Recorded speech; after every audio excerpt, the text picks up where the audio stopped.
r/AskReddit. As a kid, what's the creepiest, most WTF thing you ever noticed about another kid's family? Well, there was the family who lived a few houses down, and the weirdest thing I noticed about them was that they had enough dirty clothes in their basement to clothe about 40 people. Like, the basement was gigantic and the whole thing was covered in about 2 feet of clothes. Unfortunately, 6-year-old me did not notice that the most WTF thing about them was that their stepdad was a pedo. My sister and I went to a slumber party there, and well, this gets weird. I don't like telling this story because it sounds made up. There were a ton of girls at this sleepover, 14 or more. They assigned where we had to put our sleeping bags. We all wanted to put our heads together so we could talk in the night, but they insisted that we all sleep in one long line. So then it's time for putting on PJs and all, and they start handing out cups of medicine. Everyone went silent. I assume because all the other girls knew that this was weird as fuck. Me, I was 6. I just threw a tantrum because heck no, I don't want medicine. But the girls who lived there begged me to just take it, and out of peer pressure I did. It was a paper Dixie cup of some red liquid, and I was surprised it didn't taste like cough syrup, like I was suspecting. Who the fuck knows what it was I actually drank? So we all drink our fucked up Kool-Aid medicine, get into our line, and the lights go out. I grab my sleeping bag and try to move to where I want to be, but the girls who live there are like, no, you have to follow the rules. So I get back in line and start chatting away with the girl next to me. She and I agree that we are not sleepy and plan to stay up all damn night. Next thing I know though, I wake up at dawn wearing only my underwear and lying on top of my sleeping bag. I look along the line and we are all in our underwear and outside of our sleeping bags. We all get up and put our pajamas back on, and we want to know what the hell happened. The parents, who refuse to make eye contact with us, tell us that we, all 14 or more of us, all got hot in the night and they were afraid we would overheat, so they undressed us. I was 6, but a lot of those girls were 12 to 13 or so. This was fucked. To top it all off, they told us to leave right then. No breakfast. Go home. I was pissed because eating someone else's sugary cereal is often a highlight of a sleepover. I walked home with my sister, who was curiously silent. She was 11, complaining about the lack of breakfast. I have a ton of vivid memories from this one event, and only a patchy bit here and there of my regular life. So clearly 6-year-old me knew something was up, and held on to these memories for a later day, when I could put 2 and 2 together. When I had the sudden epiphany, when I was about 25, I immediately called my mother and she said, I wondered if you remembered that.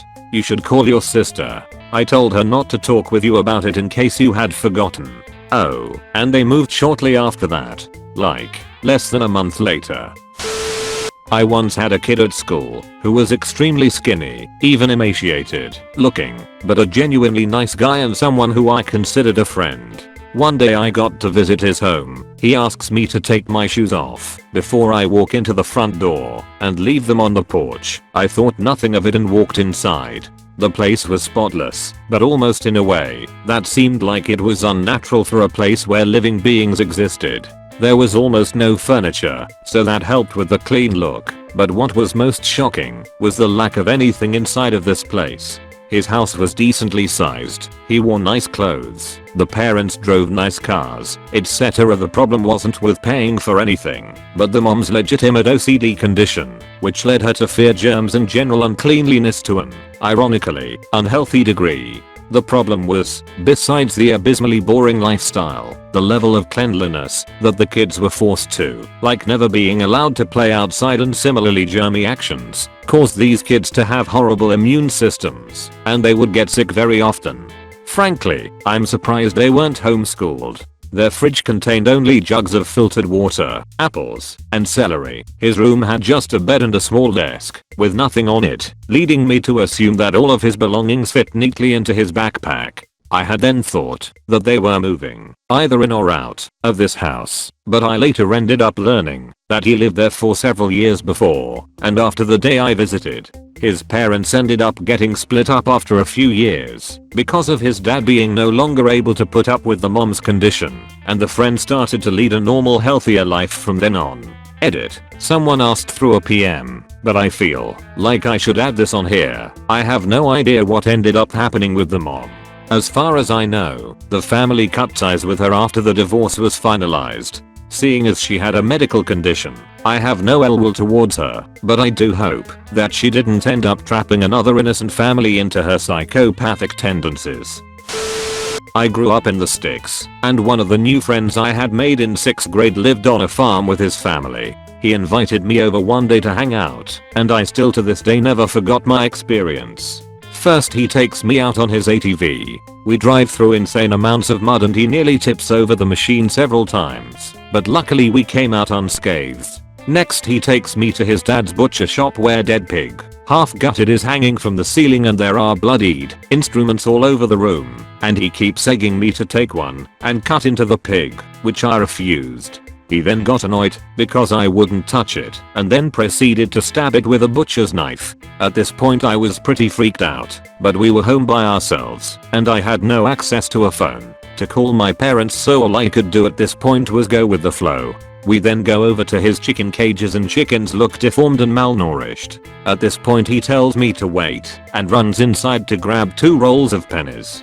He hands me one and tells me to rip it open and throw pennies at the chickens with him. He proceeds to whip these poor animals with small copper chips and I reluctantly join him, to this day, which I'm still ashamed of. He laughed hysterically every time one shrieked in pain. It was sick and twisted.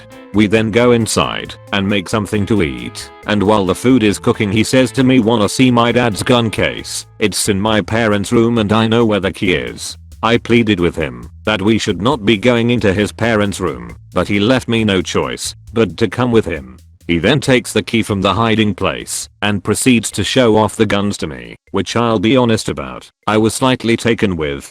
But then, he proceeds to point the guns at me, sending chills down my spine, and I kept trying to laugh it off, saying things like, "Okay, yeah, that's funny, please stop now though."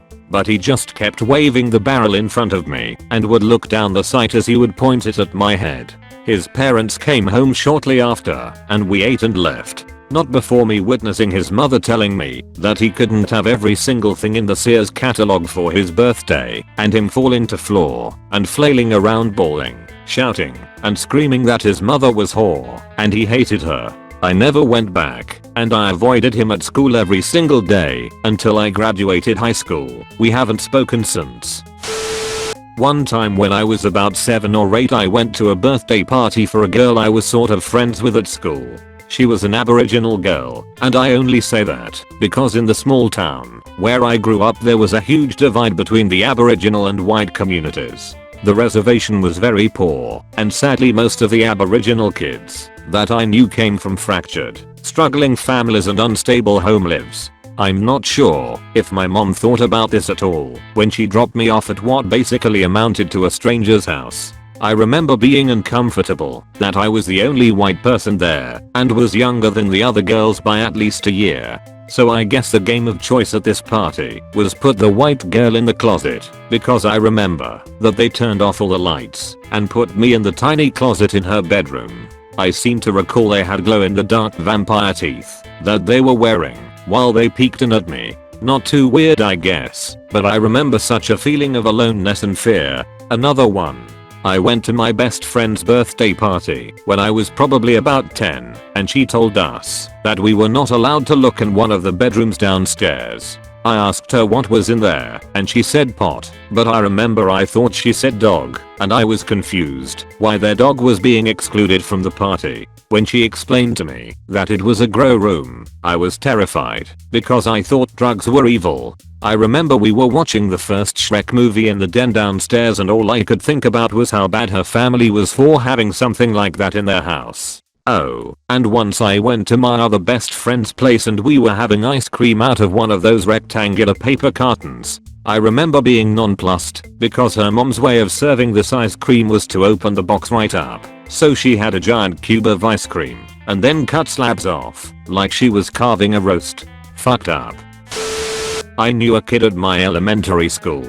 Nice kid, kinda quiet, also nerdy and into Cartoon Network and Nintendo 64 like me. So mom always told me call me if anything weird happens. or remember if you need anything feel free to call me, and variations of this. But she would tell me like 6 and 7 times. As a kid you don't really know why some stuff happens, but when the adults are focused on it, you think it's sort of weird too. So I spent the night a couple of times and played with the kid and his brother. His mom was overly attached and kind of annoying, but w/y. His dad was kind of weird, always got weird fucking vibes from him. Kind of creepy and sickly and too interested in whatever we were watching or playing, always wanting to talk for too long. So fast forward to me being grown. One day I mentioned the dad being a creep and my mom is like, oh yeah, he was totally a pedophile. He got accused and never managed to get convicted, but everyone in the community knew. I'm like, WTF? Why'd you let me go? I said you could call me. As a young adult, like 21, the dude would try to put his hand on my shoulder or make some comment about my physique after I worked out. One day he fell on me when I was sitting in a chair and the friend was out of the room. I was decently strong by that point and caught him by the shoulders and pushed him up off of me. He made some stupid excuse and laughed and I fucking stared at him with all the malice I could muster. Now the parents are older and occasionally babysit this one kid. The kid sits by the old man and watches some of the old buddy cop movies where the pants are too tight. The kid sits in a chair next to the man in the recliner and the old man has a blanket over himself with the recliner reclined. Then they play games and shit like slaps, where you slap the other person's hand first or other childish touchy shit. Disgusting. Makes me fucking gag. Makes me feel pretty violent. I really doubt the old guy actually molests him or anything, but the thought makes me fucking sick. Caught the kid's mom outside one day when she was picking him up and let her in on the scoop. The kid now goes to a legit daycare. My friend is great, but fuck his dad. That dude's a fucking creep. Happened in high school when I was about 17, which is what makes it weirder. I had gone to school with a guy, 17 as well, and we were pretty close friends. Known him for a couple years, but didn't frequent his house. He had 2 brothers, one was 12 and one was in his early 20s. His mom worked a lot. I only add in this next detail because it explains a bit of the story. His mom worked for Comcast, so they had every TV channel and pretty decent internet, but they only had one computer, and it was in the kitchen within sight of the whole downstairs and backyard. I remember thinking my friend was really delinquent and manipulative to others, mostly strangers. He always wanted to fuck with people and lie to them and see what he could get them to do. But when I met his brothers he seemed like a model child in comparison. His younger brother was basically blind at the age of 12. He didn't have an accident or anything, he just had horrible eyesight and no glasses. He watched TV all day. I mean, this guy would sit in pajamas and just surf 1000 channels and watch very inappropriate TV for his age. His mom was never home and never monitored him. There was a parental advisory lock or V-chip or something on the TV, but the kids knew the code because I watched them enter it constantly. Because this kid was blind he sat right in front of the screen, like on his knees giving the TV a blowjob close. He hoarded the remote and blocked everybody's view. This is where he went from weird to crazy. If you took the remote or changed the channel or disrupted his viewing he would fly off the handle. Just go berserk and scream and hit and freak out. But as soon as he got the remote went back to just staring blankly at the TV. My friend loved fucking with people, so he would hide the remote or turn off the power to the cable box, which reset all the TV guide info and drove his brother insane. His other brother was more one-dimensional. I got the feeling he was not allowed to be in the house, but snuck over anyway because he didn't have internet or a computer. He just loved watching porn. He would come over and just destroy their computer with unsafe browsing. This guy had no idea what he was doing. This was early 2000s, and he would just click anything that popped up and install anything. I very distinctly remember him asking me and his brothers where to find the highest definition porn. HD was kinda new, especially to this redneck. He kept remarking on finding the highest definition up close pussy videos so he could see all the detail. This was the only conversation I ever had with him or heard him engage in. My friend and the younger bro were just mushy white trash, but their older brother was full-blood redneck, always had a can he was spitting into, wore a shirt about 10% of the time and drove the shittiest truck I have ever seen. He would just pull up at like 4 PM and come right in the front door. jeans, no shirt, Confederate flag hat, and clear Gatorade bottle full of tobacco spit and just plop down on the computer and ruin it with porn. He did have the courtesy to take it to the bathroom for about 90 seconds while leaving loud porn running on the computer in the middle of the house, then just come out of the bathroom and head straight out the front door and drive away. We usually had to just unplug the computer. It was better than closing endless pop-ups and tons of porn. They reformatted constantly. I remember once jumping on the trampoline in the backyard, and every time I went down I could see inside the house and see porn on the computer. So my weird manipulative friend seemed pretty decent compared to his weird brothers. Also pretty sure the younger one never went to school. He was always home and always in the same place in the same clothes. I did meet his mother in very short spurts in public a couple times, and although she seemed really stressed out, she seemed fairly normal. She was about 5 feet 5 inches and about 200 pounds of bad makeup and burned curly blonde hair. She was never home, so the place was a mess and there was no food. Most of the stuff in the house was broken. The couch was so caved in his brother sometimes slept in the dip under the cushions like a hammock, using the cushions as blankets, and we would sit on him and hold him in the couch if we found him like that. Finally the day comes while myself and the younger two brothers are at home. His mom comes home and is just a terror. She has McDonald's for them because there is no food in the house. Just throws it at the younger bro and starts yelling about everything.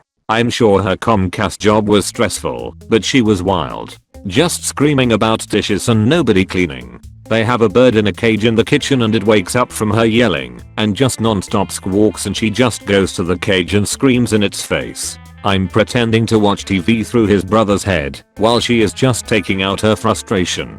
We went to my friend's room for about 15 minutes until it cooled down, and then we decided to head out to 7-Eleven or something down the street. I cannot remember what we were talking about, but my friend said something as we were heading down the stairs and my response was, oh my god.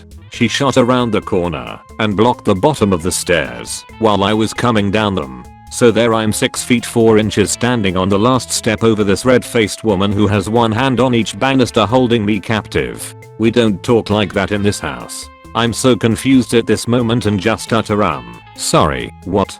The Lord and Savior did not die for us to have his name taken in vain. My friend was behind her just shaking his head, wide-eyed, mouthing no. He had never told me his mother was a Jesus freak, but I later found out she was really into it, but mostly was just pissed off already and used this as an excuse to berate somebody and blame them. Don't bring the devil in this house and corrupt my family. I just apologized as much as I could and tried to find a way out of the house. After I promised to never say God or Jesus in any way, but in prayer she led me past her and out the front door. My friend tried to explain on the way to 7-Eleven how they were not allowed to swear or use God or Jesus when their mom was present. A couple years later this guy tricked a girl who had relocated due to Hurricane Katrina into dating him, and eventually heavy BDSM, by pretending to be super into Jesus. She was a virgin, and he had her convinced they were getting married within weeks of meeting her, and she fell hard for him and became a maniac stalker. He would lay around in filth all day, then get up and shower and put on church clothes and do his hair and grab a backpack and head out the door. When he moved out I found the backpack, and it was absolutely full of BDSM gear. Tons of torture gear and dildos and anal toys and tons of really sketchy homemade hardcore torture porn. So this dude would clean up and hang out with her at church, and then after church he would tie her up and abuse her. He admitted he wasn't really into it, but that's all she wanted to do, and apparently she had a huge kink for it. He was happy to be getting laid. He actually had to just run away from his life to get away from her. Just one day he was gone and heard he was driving a truck for Pepsi in the South. Found a pic of him on Facebook a couple years ago, and he was just a shirtless slob sitting in a broken lawn chair drinking beer at a church event. He must love taking advantage of religious people, since he had so much practice. Edit. His mother was single, never saw a picture, or heard a single story, or mention of his father.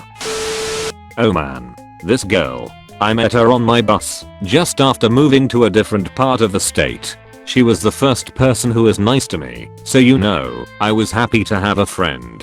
Her brother was in my brother's class and they also had a young sister. They were the first people I had who who had allergies and asthma really bad.